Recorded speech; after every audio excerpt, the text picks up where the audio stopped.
is the good egg. Oh, hello. I was just rescuing this cat.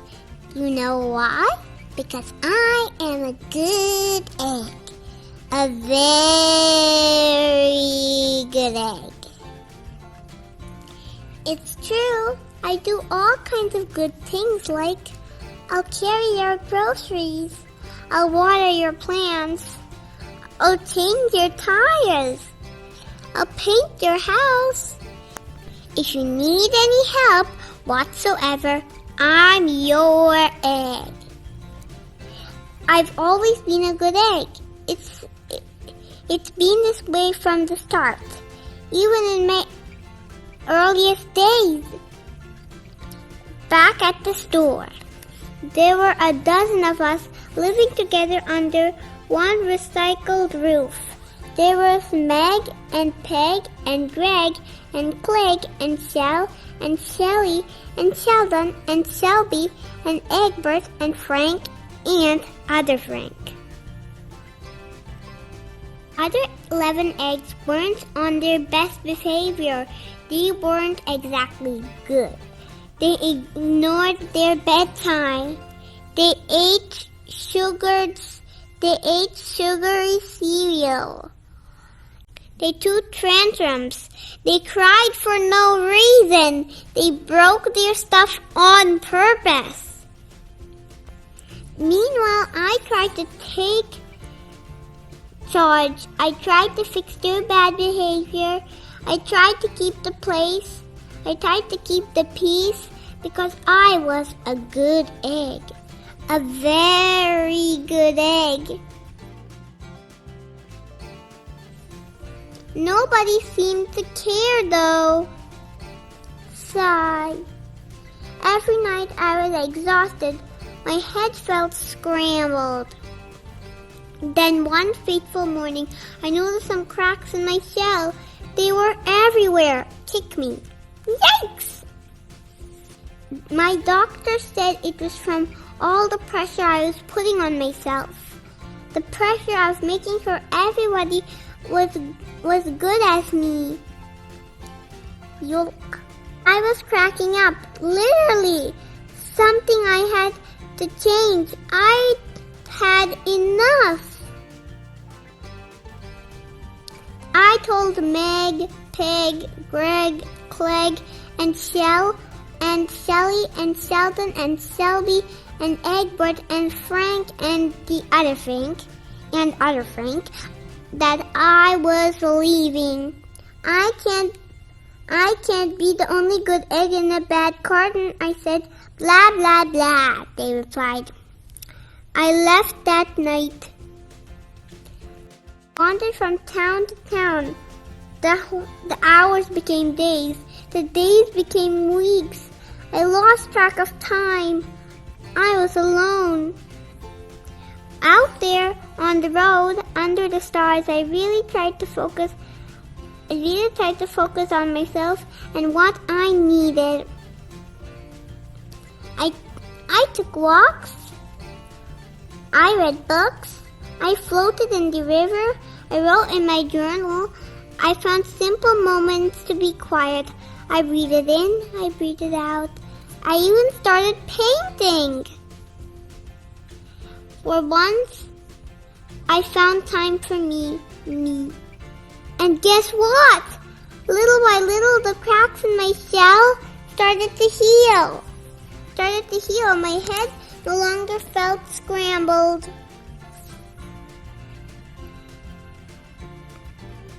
I started to feel like myself again. So I made a big decision. I'm returning to my old garden and my friends. Besides, I'm kind of lonely out here. This time, I know what I need to do. I'll try not to worry so much. I'll be good to my fellow eggs while also being good to myself. Here we go. Farmer's Market. Everyone missed me. I missed them too. Welcome home. Hello, Meg. Howdy, Peg. Hey, Greg. Greetings, Clegg. What's up, Shell? Aloha, Shelly. Hey, Sheldon. Hi, Shelby. Good day, Albert. What's happening, Frank? Howdy do, other friend. Sure, every once in a while, somebody's still a little bit bad. But it's not like before. Here's what I realized. The other eggs aren't perfect, and I don't have to be either. I'm okay with that. Yep, the old carton is back together. We're sold a dozen again. It's good to be home. The end. What is your favorite part of the story? My favorite part of the story is the good egg grew a beard. This book is Pete the Cat, Pete's Big Lunch by James Dean. Here comes Pete. Lunch? It is lunchtime. Pete is ready to eat. What should Pete eat? A sandwich would be nice. Yes, Pete wants a sandwich. Pete opens the fridge. He takes a loaf of bread. He finds a yummy fish. He adds tomato and mayo. Pete looks at his sandwich. It is too small. Something is missing. Pete knows what it needs. His sandwich needs an apple. Pete loves apples. His sandwich needs crackers. Crackers are crunchy. Pete loves crunchy crackers. Pete looks at his sandwich again. It is still too small. Pete is very hungry. Pete adds a pickle. Pete adds cheese. Pete adds an egg, 2 hot dogs, a banana, and a can of beans. Pete, something is missing. Pete adds ice cream. He takes 3 huge scoops. Pete's sandwich is too big for Pete to eat. Pete wonders what to do. Pete thinks and thinks. I've got it, Pete says. Pete calls all of his friends. He asks them to come over. Everyone goes to Pete's house. They are all very hungry. Pete shows them his big lunch. Are you hungry? Asks Pete. Pete's sandwich is big enough for everyone. Dig in, says Pete. Pete's sandwich is good. Pete's sandwich is very good. Pete's sandwich is all gone. Pete's friends are full. They like Pete's big lunch. Thanks for lunch, Pete's friends say. Thanks for sharing. You're welcome, Pete says. Sharing is cool. The end. What is your favorite part of the story? My favorite part of the story is where Pete the cat added ice cream to his sandwich. This book is The Sour Grape. I'm a grape, a sour grape. Grrr.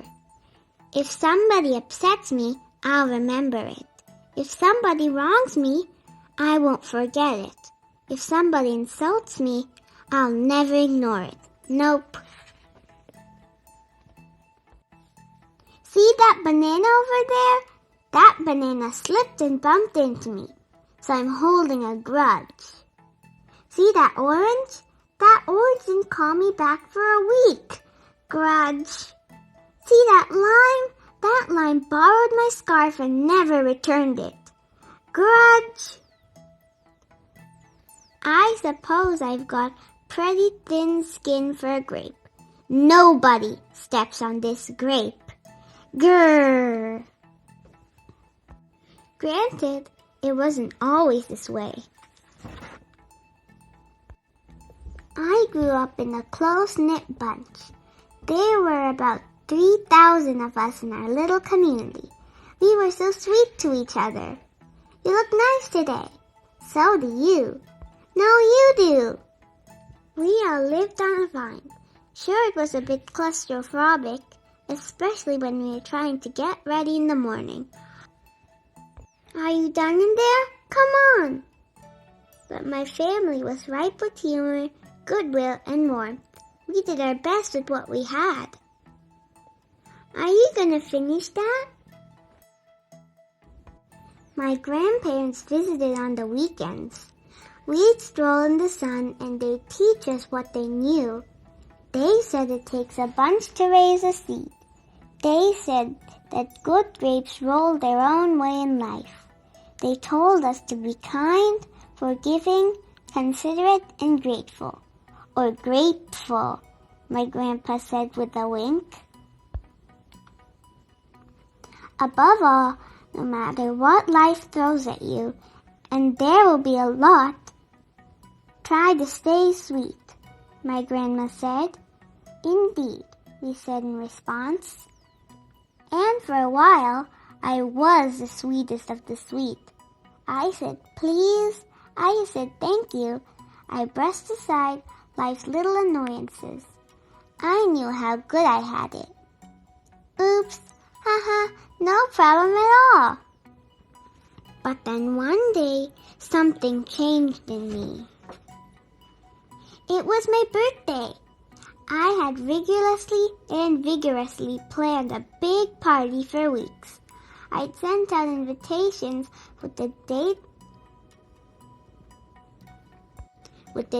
prominently displayed. Get this! I had a Ferris wheel, a magician, and hay rides.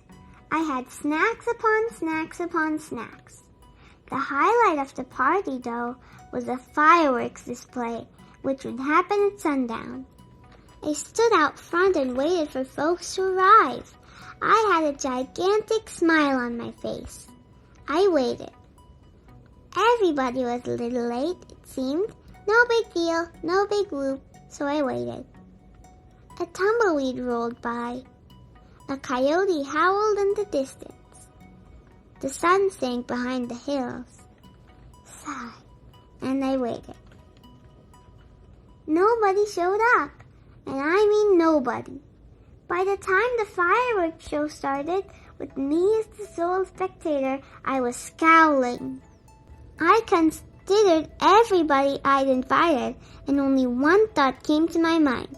Grudge, grudge, grudge, grudge, grudge, grudge, grudge, grudge!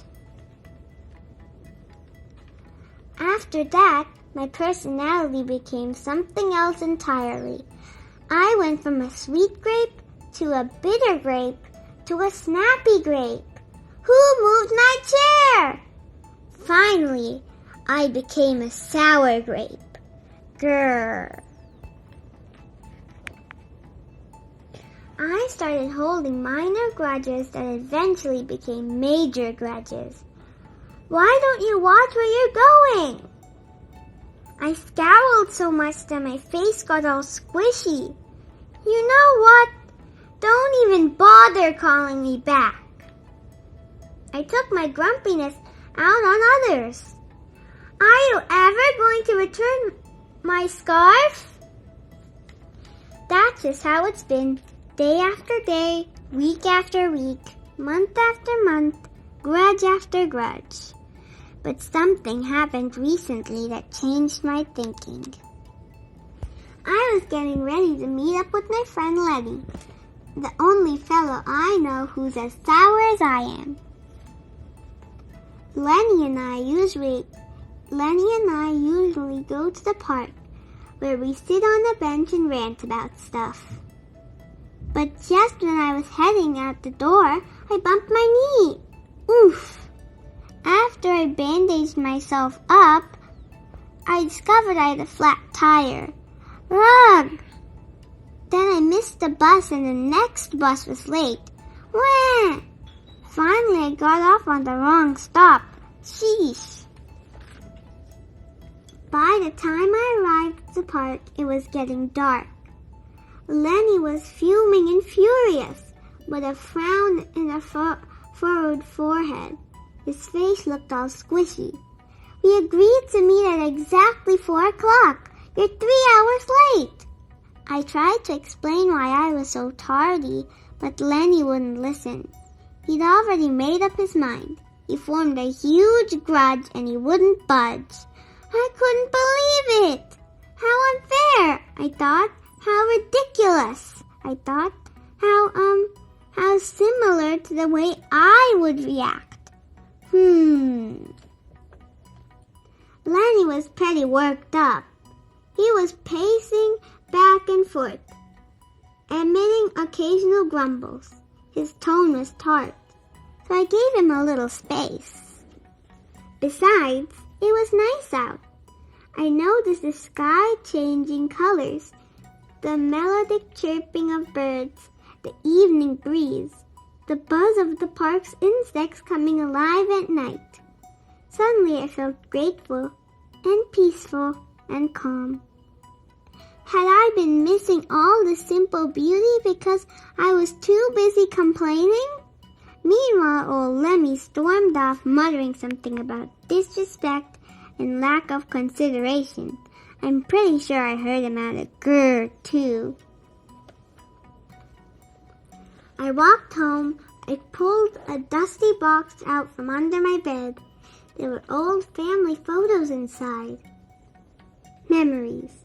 I spotted myself in one of the pictures. I was so sweet. I knew that little grape from the photo was still a big part of me, deep down. It would just take some work to get back there again. And that was the exact moment I found the invitation I had sent out for my infamous birthday party. The one where nobody showed up. It said May 31st. But wait a minute here. My birthday was on May 21. Alas, I told everyone to come on the wrong day. Gulp. It was all my fault. I realized nobody's perfect. Not even me. After that day, I started noticing other things too, like how remaining sour all the time was so draining. I'd wasted so much energy holding grudges when I could have easily cleared the air if I felt hurt. And yes, I still get upset from time to time, but that's okay, because now I talk and I listen and I work things out instead of just walking away. My sourness is fading. I'm letting go of all my grudges. And hey, it's working. Slip-ups happen. I'm just glad you're okay. Aw, thanks. That scarf looks sublime on you. Why don't you keep it? Really? You're the best. Aren't you glad we got to catch up? I'm so grateful that we did. Sure, sometimes I still let out a little grr when I'm frustrated, like this. Grr! But then I move on. My face is less squishy too. Oh, and don't worry. Things are okay with Lenny again. Gosh, I'm sorry I'm late. You must be furious. No big deal, my friend. You know what? If you look at things in the right sort of way, and if you remember to be kind, considerate, forgiving, and grateful, life really can be pretty sweet. Yes, indeed. The end. What is your favorite part of the story? My favorite part of the story is when he was in the boat in the park. Thank you for reading with me. This book is When Carrot Met Cookie. From the moment they met, Carrot liked Cookie, and Cookie liked Carrot. Carrot was bright, grounded, and great at rooting for friends. Go Cookie! Because I'm a root, get it?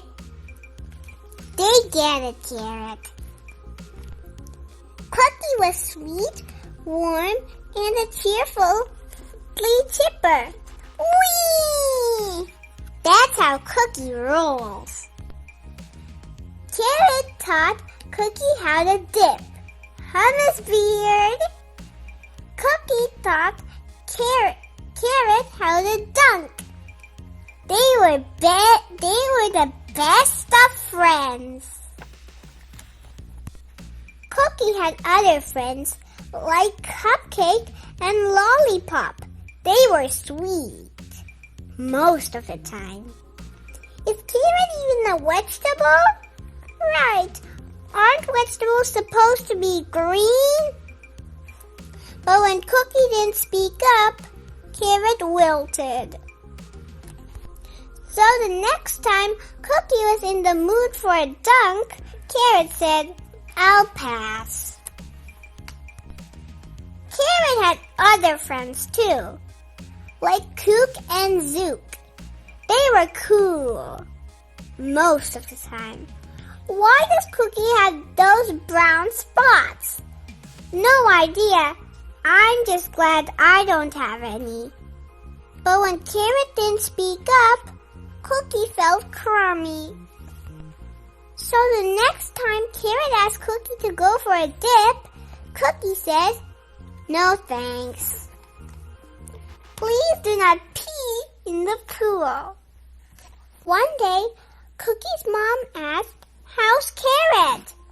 "I don't know," admitted Cookie. "I guess we're not really friends anymore." "Good," said Cookie's grandpa. "Back in my day, desserts acted like desserts." Cookie's mom took Cookie aside. "Some of Grandpa's ideas are a little stale," she said. "I think you should go talk to your Aunt Cece." "Hi, Cookie," said Cookie's aunt. "Where's Carrot?" Cookie crumbled. Then Cookie told Aunt Cece everything. "Poor dear! I am so confused," added Cookie. "Just because I'm a dessert and Carrot's a vegetable doesn't mean we can't be friends, does it?" "Not at all." Aunt Cece pulled out a photo album. "Have I ever told you about my parents? Mommy Muffin and Daddy Carrot. Forever in love. Welcome, baby carrot cake. Cece for short." Cookie went to talk to Carrot. When Cookie got the part about Cook and Zook, Carrot turned beet red. "I should have said something," said Carrot. "Next time, I will." "Me too," promised Cookie, thinking about Cupcake and Lollipop. "Want to come for a dip?" asked Carrot. Cook invited everyone over. Cookie thought about Grandpa. Cookie thought about Cook and Zook. But then Cookie had an idea. "Did Cook really say everyone?" Cookie asked. "This party is pretty sweet," said Cupcake. "I'll say," said Cook. "Cookie, you and your friends are cool. Thanks for coming. This hummus is delicious and so fashionable." Cookie smiled. "Anytime. You ready, Carrot? 1, 2, 3. Whee! The end. What's your favorite part of the story? My favorite part of the story is where Aunt Cece said that she was really carrot cake.